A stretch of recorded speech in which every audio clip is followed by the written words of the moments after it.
Dites-moi, Ton Altesse, la semaine dernière... Arrêtez de m'appeler Votre Altesse. Votre Majesté, excusez-moi. Non, mais Votre Excellence. Donc, la semaine appelez-moi dernière... Claudie, c'est simple. Monsieur Siard, Claudie. D'accord. Voilà, On va la pas y semaine aller. dernière, mais Ouais. c'était magnifique, c'était incroyable.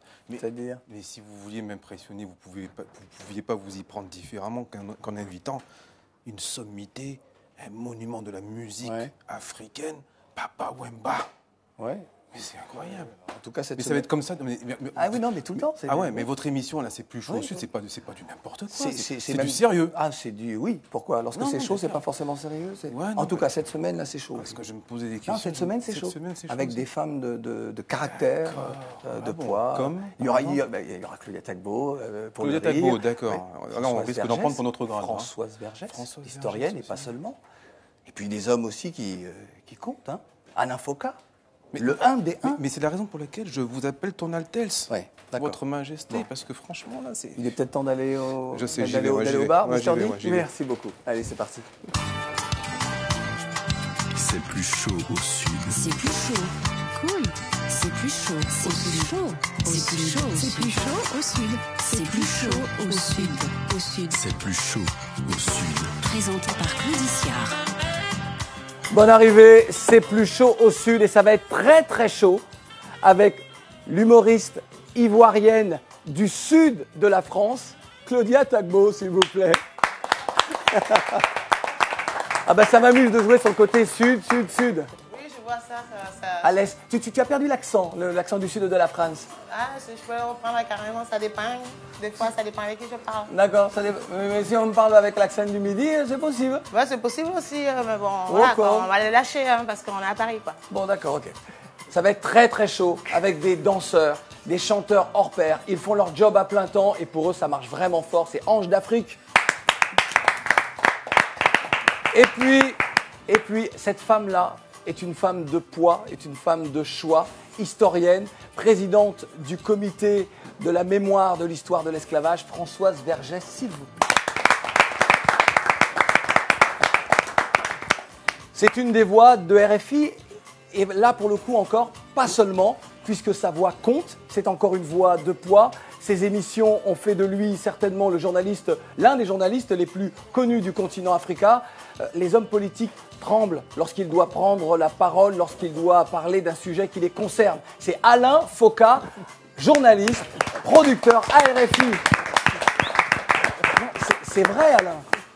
Je ne sais pas si Mais c'est non, vrai. mais alors je te le dis, tu es à RFI depuis déjà une quinzaine d'années, 18 ans. 18 ans, d'accord. Et lorsque tu prends la parole, lorsque tu abordes des sujets, puisque tu abordes les sujets graves et pas seulement, hein, mais de l'Afrique, les chefs d'État t'écoutent, attendent de savoir ce que tu vas dire et quelle sera ton analyse de la situation. Ils ne sont pas toujours d'accord. Même Non. Très rarement d'accord. Et c'est justement, tu as réussi à instaurer avec eux, parce que c'est pas simple, il y a une proximité parfois, et tu as réussi à garder une distance tout en étant un homme d'une grande élégance. Oh, merci. Il faut l'être avec les chefs d'État du Merci continent, beaucoup. toi-même tu sais. Alors, question rituelle, vous connaissiez-vous tous ou aviez-vous eu vent les uns des autres? Alors- D'elle, j'avais des nouvelles, puisque historienne, je me suis intéressé à ce qu'elle faisait comme Ouais. travail. Je n'avais pas eu la chance qu'on se voit souvent. Elle, naturellement, en France en ce moment, c'est difficile de ne pas la voir. C'est vrai, et de ne pas rire à tout ce qu'elle Et de nous ne dit. pas rire à ce qu'elle dit. Et à ce qu'elle fait. Et à ce qu'elle fait. J'ai un truc avec elle.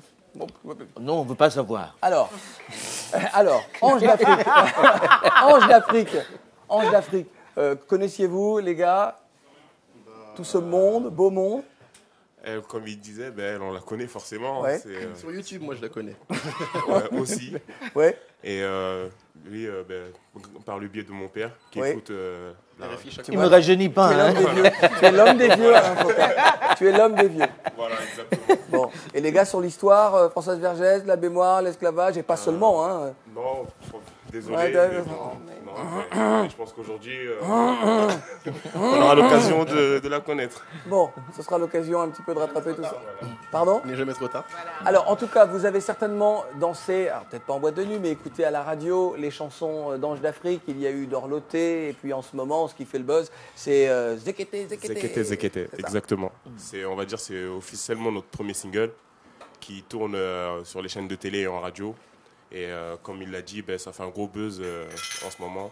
Et on compte sur ce buzz pour continuer à danser, chanter, comme il dit, faire notre job à plein temps. Bon, on va se parler de tout ça tout à l'heure. Tout de suite, je voudrais qu'on rende hommage à une grande dame, Myriam Makeba, à travers l'interprétation, énième interprétation, d'une chanteuse d'origine malienne. Elle s'appelle BBS et elle représentait le Mali à la première compétition musicale, la plus grande compétition musicale d'Afrique, Africa Star. C'était à Libreville en 2008. Regardez, Pata Pata, Myriam Makeba, tu es dans nos cœurs à jamais.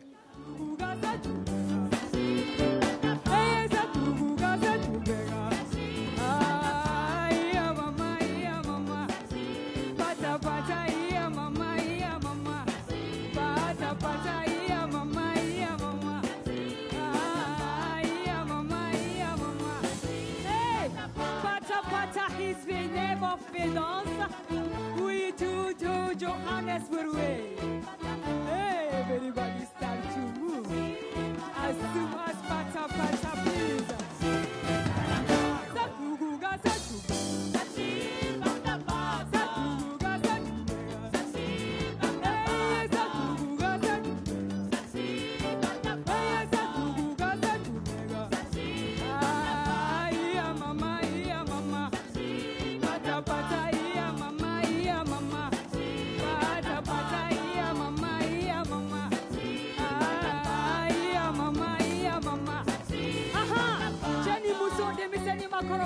Bekananga pata pata don. Demisenu bemi, makorova bemi. Mania bewa, aina pata pata wati de sera. Aha, tout le monde. Sakuga saku.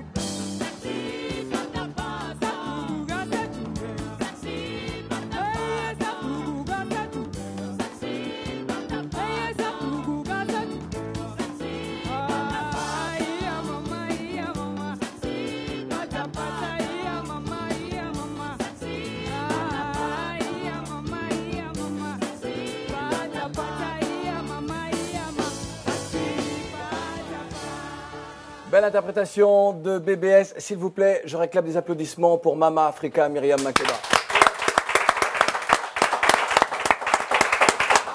Alain Foka, pardon. Oui, pardon. Je fais la présentation, peut-être, c'est ça. J'apprécierais, oui. C'est pour ça que vous intervenez. Exactement, tout à fait. Mister D, Alain Foka.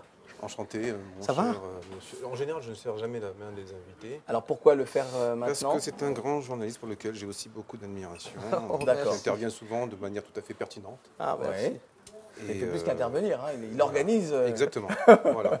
Il organise son Donc voilà, temps. c'était ma façon à moi de lui témoigner, mon appréciation. Bon. Ben, ça me fait plaisir. Maintenant, quand il y aura la coupe de champagne, ce sera... Exactement, c'est d'accord. suivi d'une coupe de champagne. Alors, en tout cas, vous êtes bien tombé, Mister D, parce qu'Alain Foka est un champagnard. Oh, tout de Un suite. champagnard, c'est un terme que vous venez d'inventer, je suppose. Non, c'est un terme très ivoirien, très d'accord. coupé-décalé. Là encore, on pourrait même rendre hommage à Douk Saga, le père de la sagacité. Très bien. Ça va? T'as failli perdre un œil, hein. Alors, je voudrais qu'on revienne sur Myriam Makeba. C'est vraiment l'artiste militante par excellence.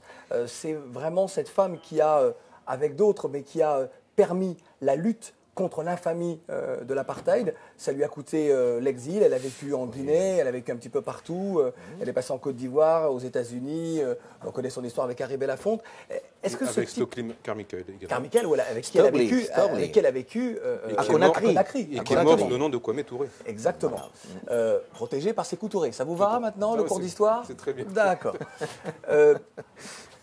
Est-ce que ces artistes-là, aujourd'hui, est-ce que les artistes militants, comment sont-ils perçus par tous ces responsables politiques que tu côtoies dans ton métier? Je pense qu'il y a eu la Côte d'Ivoire qui a utilisé un peu la vague des musiciens militants ces dernières années pour passer des messages. Est-ce que ça passe? Je pense que ça passe moins bien pour la simple et bonne raison qu'il n'y a pas véritablement derrière un engagement militant. C'est souvent financier, malheureusement. Ouais. Les circonstances l'exigent. Mais on a de moins en moins d'artistes militants comme de la trempe de Myriam Makeba parce que les combats ne sont pas les mêmes. Ouais. Elle était dans une période beaucoup plus difficile. Elle venait d'Afrique du Sud dans des conditions que l'on connaît. Et qu'aujourd'hui, l'artiste n'est pas aussi bien traité que l'on pouvait les traiter à une certaine période. Je me souviens, les chefs d'État qui recevaient tous ces artistes, les André-Marie Talla, les Zigil Betty de l'époque, ouais. Et tous ces artistes, les Pierre Akendengue qui étaient reçus par les chefs d'État, les Manu Dibango, Aujourd'hui, Il y a moins de considération aujourd'hui. il y a beaucoup moins de considération. Il y a beaucoup moins de considération. Sont-ils parfois combattus aussi? Ils sont combattus. Je connais quelques artistes qui, en cette période de Côte d'Ivoire, ne peuvent pas aller dans leur pays parce que les circonstances sont difficiles, parce qu'ils portent des pseudonymes qui ne plaisent pas toujours. On n'ira pas plus loin. Oui, je vois à peu On près n'ira pas plus loin. de qui tu parles. Alain Foka, tu officies sur RFI, tu le disais, depuis 18 ans maintenant. Tu es une des voix de Radio France Internationale écoutée dans le monde et, comme je le disais là encore, vraiment entendue aussi. Pas seulement par ceux qui occupent le pouvoir, mais par les peuples en général. Ceux qui sont les plus importants, le peuple. Exactement, exactement. Alors, tu t'es rendu célèbre grâce à 2 émissions. Médias d'Afrique Oui, et Archives d'Afrique. et Archives d'Afrique. Tu as abandonné Médias d'Afrique et tu sais à quel point les auditeurs de RFI sont tristes de cet abandon de territoire. Je pense que tu fais une quotidienne depuis aussi longtemps. On est entré à RFI presque en même temps, je crois, non? Oui, mais oublie-moi, parlons de toi. Ça fait 18 ans. Faire une quotidienne pendant 18 ans, c'est ne plus avoir de vie, de lundi à vendredi, tous les jours. Oui. Et avec la quotidienne, j'avais deux hebdomadaires, Archives d'Afrique et Afrique Plus, qui était le magazine des entrepreneurs. Donc au bout de ce temps-là, on se dit on a envie de souffler un tout petit peu. Je reviendrai peut-être avec Médias d'Afrique, mais je pense que j'ai pris une tribune qui est également la voix des Africains sur cette antenne. Alors, cette tribune, c'est le débat africain. C'est le débat africain. Qu'animait auparavant Madeleine Mokabamano. Avec beaucoup de brio, j'ai Et du qui a mal pris sa à retraite. succéder à Madeleine. Oui, non, tout va bien. Ça va? Non, tout va bien, tout va bien. Et puis, cette émission consacrée à ceux qui entreprennent en Afrique. Oui, pour moi, c'était une urgence.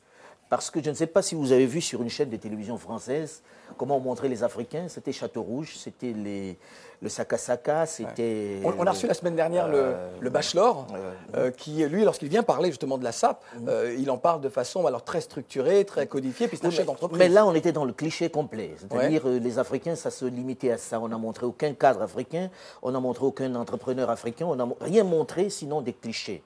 Donc ma démarche, c'était de dire... Je suis en France depuis 31 ans, j'ai vu l'environnement africain changer. La diaspora africaine évolue. Il y a une mutation qui mutation s'accélère. Et une mutation qualitative. Il y a des chefs d'entreprise dans des domaines les plus inattendus, dans la nouvelle technologie. Mais ceux-là, on ne les montre pas. Il y a des médecins, quand vous allez dans des grands hôpitaux ici, il y a des professeurs qui sont des Africains. Mais on préfère ne pas les montrer parce qu'on préfère montrer les Africains dans leur manque. Qu'est-ce qui fait qu'aujourd'hui, en France, on entretienne ce stéréotype et après on parlera de Mais ça rassure les autres de se dire on est encore devant, qu'on est encore supérieur. Ça rassure les autres de se dire c'est Mamadou, c'est Bamboula, ils sont restés là où ils devaient être. Et que ça ne permet pas d'avoir un lobby qui puisse défendre les causes de l'Afrique. Ma démarche en créant Afrique Plus, c'était de montrer ces entrepreneurs et puis d'arrêter un peu le flot d'immigrants qui pensent qu'on ne peut pas réussir en Afrique. De montrer qu'en Afrique, il y a des gens qui ont créé des entreprises, qui créent de la richesse et qui sont méritants. Ceux-là, on évite de les montrer. Donc c'était un peu le but d'Afrique Plus. C'est pourquoi j'ai arrêté un peu Médias d'Afrique, parce que... il me semblait plus important à ce moment-là. Ça me paraît plus important de montrer les autres. Oui. Alors, à qui montres-tu cela? Puisqu'on a parlé de l'exemple français. Est-ce pour montrer aux autres que l'Afrique change ou pour montrer aux Africains eux-mêmes que leur Afrique est en train de bouger et il faut qu'ils le sachent? C'est les deux en même temps. C'est les deux. Quand j'arrive en Afrique ces dernières années, surtout qu'on fait des émissions en public, n'est-ce pas? Oui. T'en sais quelque chose? Je ne sais pas de quoi tu parles. Alors, on a des milliers de personnes qui viennent assister aux enregistrements des émissions. Et je pense justement qu'ils parlent de plus en plus de cela. Ça leur fait plaisir de voir qu'il y a des gens autour d'eux qui réussissent et ils ont envie de les rencontrer. Donc, on sert un peu de courroie de transmission. Ensuite, ici en France, on essaie de montrer aussi cela. Il y a une chaîne, je ne sais pas si elle est concurrente à celle-ci. Non, mais vas-y, écoute. Qui a accepté de faire des documentaires sur ceux-là qui réussissent en réalité, qui enfin veulent montrer des Africains qui réussissent dans des domaines les plus inattendus. Donc on fait une série qui s'appelle Black à Paris, Black à New York, Black à Washington, Black à Château dans Rouge. le monde. On ira à Black à Château. On va laisser ça à cette chaîne-là. Je peux la citer, cette chaîne-là, oui. On va laisser ça à M6. D'accord. Comme ça, ils iront montrer les Blacks de Château Rouge, qui ne sont pas des méritants, mais on ne peut pas réduire les Blacks à cela. C'est ça, d'accord. Donc cette chaîne-là est en train de faire ce documentaire. On est allé jusqu'en Australie pour faire ce documentaire sur les Blacks qui réussissent. Et je peux vous dire qu'il y a les Blacks à la NASA qui sont en train de piloter des projets importants. On parle souvent de Cheikh Modibo Diarra. Mais Cheikh n'est pas le seul.